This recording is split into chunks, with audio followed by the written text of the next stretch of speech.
안녕하세요. 저는 문지연입니다. 저는 소개할 나라로 쿠바를 준비해봤습니다.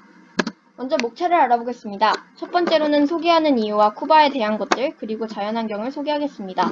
두 번째로는 입문환경들을 소개해보겠습니다. 입문환경 중 관광지는 마지막 전체 지도에 표시해 놓았으니 놓치지 마세요. 세 번째로는 쿠바와 우리나라와의 관계를 알아보겠습니다. 그럼 시작해봅시다. 설명해드리자면 쿠바는 쿠바 공화국이라고도 하며 쿠바의 공용어인 스페인어로는 레푸빌리카 데 쿠바라고 읽습니다. 스페인어가 쿠바의 공용어인 이유는 여느 라틴 아메리카의 나라들처럼 한때 스페인의 식민지였기 때문이라는 슬픈 역사가 있습니다. 어쨌든 쿠바는 북아메리카 대륙에 위치해 있으며 세계에서 17번째로 큰 섬이라고 합니다. 아메리카 유일의 사회주의 국가이기도 하고요. 면적은 비슷하지만 인구는 우리나라의 5분의 1 정도라고 볼 수 있겠네요. 저는 난민 새 아이의 이야기라는 책을 보고 관심을 가지게 되었습니다. 이 책을 읽기 전까진 쿠바를 모르고 있었는데 주인공의 나라가 쿠바라서 관심을 가지게 되었습니다. 특히 표현이 생생해서 그냥 소설로도 추천하는 바입니다. 쿠바는 주변 국가가 너무너무 큰 바람에 비슷한 크기의 나라를 찾지 못하겠더라고요. 그래서 더 트루 사이즈라는 곳에서 찾아보았는데요. 쿠바와 크기가 비슷한 나라는 바로 네팔이었습니다. 사진에선 네팔이 조금 더 작아 보일 수 있지만 사실은 네팔이 약 4만 제곱킬로미터 정도 더 크답니다. 또한 말했듯이 쿠바는 우리나라와도 크기가 비슷합니다. 그렇다면 이 지도를 통해 조금 더 자세히 알아보겠습니다. 먼저 주변 국가들을 알아보겠습니다. 저기 빨간색으로 색칠되어 있는 쿠바 보이시나요? 그 주변으로 쿠바를 감싸고 있는 북아메리카 대륙이 보입니다. 그곳엔 쿠바와 가까운 나라들인 미국과 멕시코도 보입니다. 나라 이름이 보이지는 않지만 쿠바 위쪽에 있는 저 파릇파릇한 바다와 맞닿은 섬은 바하마라는 나라입니다. 또 남동쪽에 있는 섬나라들로 도미니카 공화국과 푸에르토리코가 있습니다. 다음은 바다입니다. 쿠바의 동쪽에 위치한 저 대양은 바로 북대서양입니다. 작은 바다는 쿠바의 북쪽을 담당하는 멕시코만과 쿠바의 남쪽을 담당하는 카리브해가 있습니다. 카리브해는 쿠바를 대표하는 바다이기도 합니다. 이제 쿠바의 자연환경을 알아봅시다. 쿠바 본섬은 국토의 대부분을 이룹니다. 쿠바의 지형은 대부분 완만하며 조금 더 세부적으로는 산악지대인 동부지역, 농사가 발달한 중부지역, 수도와 특별 행정구역이 있는 서부로 나뉩니다. 짜잔, 여기에 쿠바가 있습니다. 쿠바는 열대성 기후로 연평균 기온은 약 25도이며 기온의 변화는 적지만 5월에서 10월은 우기, 11월에서 4월은 건기로 강수량의 구분이 뚜렷하여 식물과 동물이 살기 좋은 환경입니다. 남쪽 지역은 무덥고 햇빛이 강하며 북쪽 지역은 비교적 서늘하고 날씨 변화도 심한 편이라고 합니다. 그렇다면 쿠바의 관광지를 알아봅시다. 첫 번째로 이곳은 산타마리아 델 마르. 산타마리아 델 마르는 비아블랑카 고속도로를 따라 아바나에서 동쪽으로 20km 떨어진 모래해변으로 이렇게 맑고 깨끗한 해변 같지만 다녀온 사람들의 후기를 참고하면 꽤 쓰레기가 많다고 합니다. 의외죠? 그 다음으로 정말 푸릇푸릇함이 돋보이는 카요라르고 델루스 섬. 이 섬의 바닷물을 보면 도대체 왜 물 보듯 뻔하다라는 말이 나왔는지 알 수 있을 것 같아요. 카요라르고 델루스 섬은 아까 이야기한 것처럼 특별행정구역인 후벤투드 섬에 속한 섬으로 간단히 줄여 카요라르고 섬이라고 부르기도 합니다. 이쯤 되면 쿠바는 바다만 있나 보다 할 수 있는데 절대 아닙니다. 바로 비냘레스 계곡이라는 곳이 있기 때문이죠. 구름과 어우러져 있는 사진처럼 비냘레스 계곡은 그 자체만으로도 이렇게 신비스러운 분위기를 내는데요. 이것처럼 신기하게 생긴 봉우리들이 우리를 맞아주는 계곡입니다. 또 이곳에서는 말타기도 체험할 수 있고 농장 체험도 가능하다고 합니다. 하지만 이렇게 아름다운 섬인 쿠바도 2050년에는 지구온난화로 인해 국토의 6%가 물에 잠길 수도 있다고 합니다. 환경보호를 해야겠습니다. 다음은 쿠바의 문화, 인문환경을 알아보러 가보겠습니다. 쿠바의 음식은 건강식으로 유명합니다. 그 이유가 쿠바와 친했던 나라인 소련이 해체된 직후 식량과 농사에 필요한 도구 수입이 중단되어 농사를 짓지 못하게 되며 한때 식량난을 겪기도 했지만 쿠바인들은 이런 상황에서도 버려진 땅에 작물을 키우며 완벽한 친환경 농업을 성공시켰습니다. 이 때문인지 쿠바 음식은 자극적이지 않은 맛이 특징입니다. 그 중에서도 첫 번째는 로파비에하. 요리 이름을 풀이하자면 낡은 외투라는 뜻인데 토마토 소스로 요리한 소고기를 장조림처럼 가늘게 찢어 삶은 팥과 쌀밥을 함께 담아내는 음식이라고 합니다. 주 재료인 소고기가 돼지고기, 닭고기, 양고기 혹은 생선으로만 바뀔 뿐 쿠바 어디서나 비슷한 음식을 먹을 수 있답니다. 두 번째로는 쿠바 샌드위치. 이름만 들어도 어디 건지 딱 알 것 같은데요. 쿠바 샌드위치는 공장에서 일하던 노동자들이 미국으로 건너가 고향에서 먹던 샌드위치를 미국식으로 재해석한 음식이라고 합니다. 플로리다에서는 두툼한 양념 고기를 사용하지만 쿠바에서는 저렴한 가격에 한 끼를 때울 수 있는 가벼운 길거리 음식이라 간식으로 사 먹어도 좋겠습니다. 마지막은 모로스 이 크리스티아노스라는 음식입니다.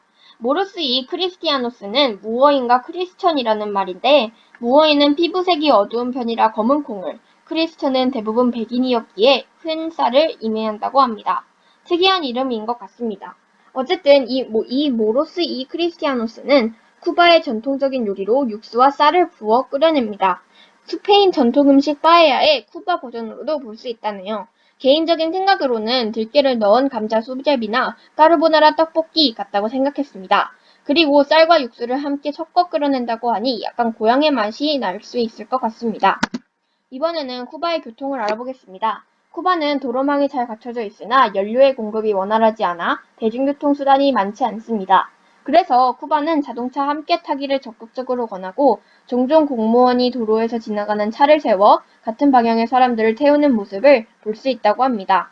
관광객들은 택시를 많이 이용하고 특히 오토바이를 개조한 3륜차인 위 사진의 코코택시는 귀여운 외양으로 사랑받는 쿠바의 명물이라고 합니다.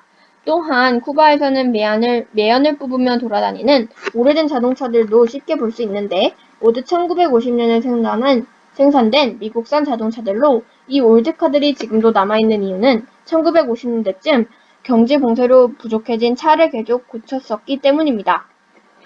지금은 이 고풍스러운 느낌의 올드카들이 쿠바의 독특한 거리 풍경으로 자리 잡았습니다.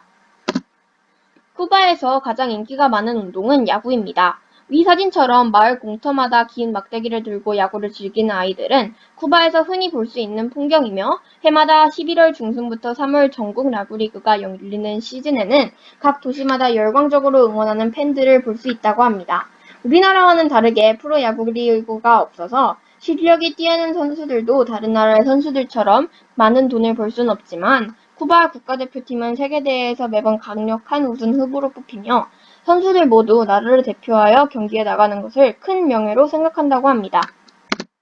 쿠바에서만 볼 수 있는 독특한 종교인 산테리아는 스페인어의 성인이라는 뜻의 단어인 산타에서 나온 말로 신들의 집합이라는 뜻입니다.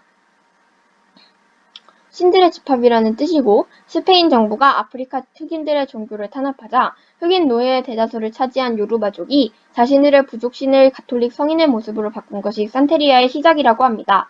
처음에는 교회는 산테리아를 철저하게 탄압했지만 그럴수록 흑인들은 자신의 신앙을 고수하였고 그 결과 산테리아는 지금 합법적인 종교이며 가장 보편적인 민간 신앙입니다. 잠깐 산테리아 의식의 특징을 알아볼까요? 이렇게 보시다시피 산테리아에서는 신자들이 모이는 장소가 따로 없고 사제가 집에 신단을 차려서 숭배의식을 거행한다고 합니다. 쿠바 하면 가장 먼저 떠오르는 이미지, 음악에 대한 정열. 이 쿠바의 음악은 시대에 따라 다양한 문화를 받아들이면서 새롭게 탄생했는데 쿠바의 흑인 노예들이 이주한 뒤에는 아프리카 음악에 영향을 받은 룸바와 콩가 등이 생겨났습니다. 또 1950년대에는 미국 재즈의 영향을 받아 만보와 차차차가 탄생했습니다. 혹시 들어보셨을지 모르겠지만 일일이 만보할 때 그 만보가 이 쿠바에서 만들어진 만보라고 합니다. 어쨌든 쿠바의 음악은 단순히 듣는 것보다는 춤을 추기 위한 성격이 짙은데 이유가 쿠바의 춤은 식민지 시대부터의 유일한 놀이 문화였고 그때의 전통이 지금까지 이어져 쿠바인들의 일상으로 자리 잡게 되었다고 합니다. 쿠바를 대표하는 춤이자 음악 장르이기도 한 만보와 차차차, 룸바 등은 오늘날에도 전 세계 사람들의 많은 사랑을 받고 있습니다. 이제는 쿠바의 옷! 쿠바는 우리나라처럼 사계절이 뚜렷하진 않고 크게 여름이랑 겨울로만 나뉘어져 있다고 생각하시면 되는데요. 위 사진처럼 여름에는 우리나라 여름보다는 더 얇은 옷을 입는 것 같습니다. 다녀오신 분의 블로그에 따르면 쿠바의 여름은 무척 덥고 햇빛이 쨍쨍해서 양산은 필수라고 합니다. 근데 겨울에도 여름과는 별다른 차이가 없는 여름 옷을 입고 있습니다. 역시 열대기후답게 1년 내내 덥고 습하다고 합니다. 하지만 이상기후 때문에 겨울도 요즘은 제법 쌀쌀하다는데 물론 어디까지나 열대기후치고 쌀쌀하다는 말이겠죠? 쿠바는 전에 보여드렸던 자연환경과 관광지들 덕분에 관광산업이 발달했습니다. 또 쿠바의 모든 산업의 주축이 되는 사탕수수, 설탕 가공업도 발달된 산업이라고 합니다. 이건 좀 그렇지만 쿠바의 가장 유명한 특산품은 시가, 우리말로 하면 담배입니다. 또 유명한 건 바로 이 럼주. 이름이 주인 것처럼 술입니다. 빨리 넘어가겠습니다. 이제는 쿠바의 문화 중에서도 관광지를 알아보도록 하겠습니다. 첫 번째로 말레콘 해변입니다. 말레콘 해변은 쿠바의 수도인 하바나에 위치해 있는데요. 사진처럼 낮에도 예쁘지만 자료사진을 찾아보니 이런 식으로 노을이 질 때도 예쁘답니다. 다녀오신 분의 블로그를 보니 낮에는 더워 죽을 수 있다고 해요. 노을이 지는 저녁에 누려봅시다. 이곳은 쿠바의 박물관, 스페인어로는 무세오 델라 레볼루시온이라고 합니다. 혁명박물관은 쿠바 라아바나 비에아에 위치한 박물관이고 원래는 쿠바 대통령 관저로 사용되었지만 쿠바 혁명 후 박물관으로 개편되었다고 합니다. 근데 이름이 약간 북한 같지 않나요? 혁명이라니. 사실 맨 처음에 말한 것처럼 쿠바는 지금의 북한과 같은 사회주의 체제입니다. 전 세계에 몇 남지 않은 사회주의 체제인 나라죠. 혁명을 일으켜 세운 나라다 보니 혁명으로 지은 것 같습니다. 다녀오신 분의 블로그에 따르면 전부 쿠바 정부에 대한 찬양 일색이었다고 합니다. 그렇다고 합니다. 이곳은 호텔 암보스 문도스, 스페인어로는 호텔 암보스 문도스라고 불리우는 이곳은 쿠바 하바나에 위치한 호텔입니다. 총 5층의 사각형 모양으로 1924년에 지어진 이 호텔은 노인과 바다를 쓴 작가인 어니스트 해밍웨이가 7년 동안이나 이 호텔에 머물면서 책을 쓴 걸로 유명합니다. 이제는 해밍웨이가 묵은 호텔로 더 유명해 거의 해밍웨이 박물관처럼 되어 있지만 아직까지도 계속 영업을 하고 있다니 가보시는 것도 좋겠습니다. 참고로 해밍웨이가 묵은 방은 511호, 그 방 빼고는 어떤 방이든 묵을 수 있다고 하네요. 핑크핑크한 마카롱 같은 색감이 돋보이는 호텔입니다. 이처럼 쿠바의 건물들에 대해서 알아보았는데요. 쿠바에는 위 관광지들처럼 대부분이 오래되고 낡은 건물입니다. 그 이유 역시 1950년대에 경제 병세로 건물들 또한 새로 짓기보다는 고쳐 쓰는 식으로 사용했다고 합니다. 그러나 지금은 오래된 건물들과 차들이 쿠바에 색다른 매력을 더해주어 감성을 만들어주고 있죠. 바로 이렇게 동화 속 세상 같은 모습을 만들어줍니다. 그런 관광지 결론을 내보겠습니다. 자연환경 관광지는 파란색, 인문환경 관광지는 빨간색으로 표시했는데 보이시다시피 수도인 하바나의 관광지, 그러니까 인문환경이 많이 모여있는 게 보입니다. 역시 수도가 괜히 수도가 아니었군요. 이제는 쿠바와 우리나라와의 관계를 알아보겠습니다. 어떤 관계일까요? 일제강점기 때 멕시코, 과테말라 등지에서 일하던 한국 농민들이 쿠바로 이주해 에네켄 농장에서 강제 노동을 했었습니다. 이 중에서는 잘 알려지지 않았던 독립운동가 분도 계신데요. 바로 임천택 선생님이십니다. 쿠바 농장에서 정말 힘들게 일을 하셔서 번 돈을 모아 상해 임시정부로 보내셨다고 합니다. 이런 쿠바 한인들의 지원은 백검일지에도 기록되어 있다고 합니다. 대단하신 분이죠? 그분의 아들이신 이문조 선생님, 스페인어 이름으로는 헤로니모 임 선생님은 쿠바에 살고 있는 한인들의 존재를 알리기 위해 쿠바의 한인들이라는 책을 펴거나 쿠바 곳곳을 돌아다니면서 한인들을 만나셨다고 합니다.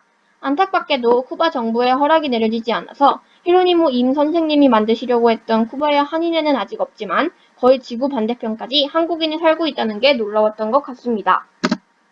그러나 쿠바의 공산주의 정권이 들어서면서 다른 이념인 자본주의를 중심으로 한 우리나라와는 외교 관계가 아직 없는 상태로 남아있다고 합니다. 현재는 대한민국의 멕시코 주재 대사관에서 비공식적으로 쿠바와의 교류를 담당하고 있습니다만 그런 반면 비슷한 이념을 가진 북한과는 외교 관계를 잘 가지고 있다고 합니다. 요즘은 전보다는 이념으로 나라를 가르는 게 많이 줄어서 대한민국이 쿠바와 외교 관계를 맺는 것도 머지 않았을 것 같아요. 외교 관계가 없으면 대사관이 없으니 여행할 때 힘들긴 하겠으나 여행 금지 국가는 아니라서 여행은 갈 수 있다고 합니다. 번외로 우리나라와 가까운 나라인 일본과 중국과의 외교 관계는 좋다고 하는데 일본의 경우 야구를 일본 프로야구에 파견시켜서 선수를 배출하는 자격 조건 또한 충족되어 있다고 하고 중국은 미국과의 관계가 틀어지자 미국과는 달리 쿠바와는 거의 친한 편이라고 합니다. 또한 러시아의 경우 카스트로 정권 수립 이후 소련의 문을 두드리기 시작한 시절부터 지금까지 돈독한 사이를 가지고 있다고 합니다. 그렇다고 합니다. 출처와 참고 자료는 이곳에 정리했으니 보실 분은 여기서 참고해 주십시오. 봐주셔서 감사합니다. 이상 카리브해의 진주 쿠바를 발표한 문지원이었습니다.